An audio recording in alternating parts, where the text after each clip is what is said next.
Hello, I'm Jennifer Griffin, National Security Correspondent for the Fox News Channel, and I welcome you to our discussion on the Wounded Warrior Experience, honoring the sacrifices of our military men and women.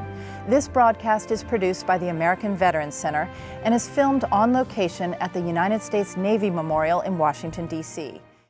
I was injured in Karma, Iraq on July 23rd, 2007.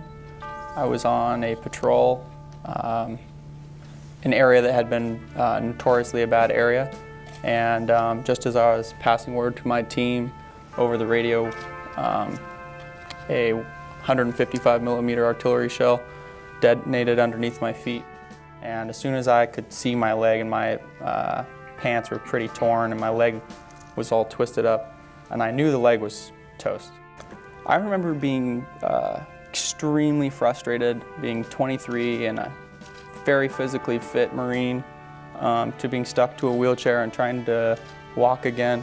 But some of my passions kind of helped me come out of the funk, and as I started to be able to do some of the things I love doing, it made me realize that it's just a stupid leg, and it's not the end of my life. It's not who I am. My leg wasn't who I am, and I think that kind of helped pull me out of. Well, I was hit by an EFP, the shrapnel from the blast. I was a gunner in a Humvee. The shrapnel from the blast, it penetrated my helmet, shattered the right side of my skull. What kind of obstacles did they place in your way? Well, what it was for me was how they worded the report back. It almost said that I was kind of incompetent, basically, and unable to do the duties that was expecting of me.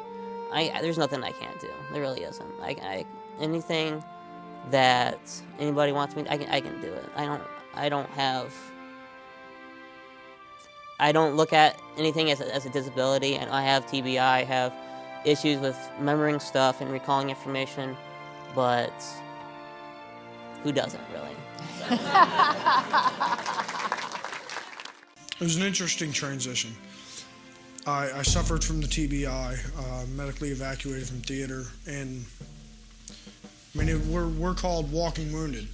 You know, trying to get back into, hey, I got a family I need to support. I can still do my job. I can still do these things. And not understanding that I had gaps in my ability to work. Hewlett Packard actually sought out Wounded Warrior Project and Warriors to Work.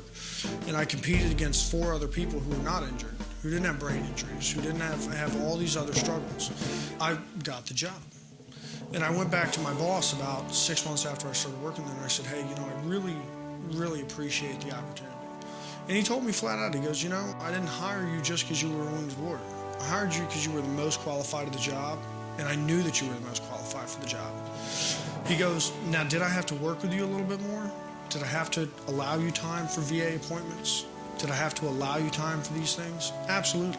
But it was worth it 110%. I mean, one of the things that a lot of companies fail to understand is that hiring a veteran is one of the best decisions you can make. But at the end of the day, it's a company that really supports us and understands that, you know, we may not be perfect trying to walk back into the workforce. We don't necessarily always understand how things work in the civilian workforce, but they're willing to work with us on it. You were blinded in Vietnam. Yes, ma'am. I was an infantry officer, and I liked that kind of life. I have to readily admit that.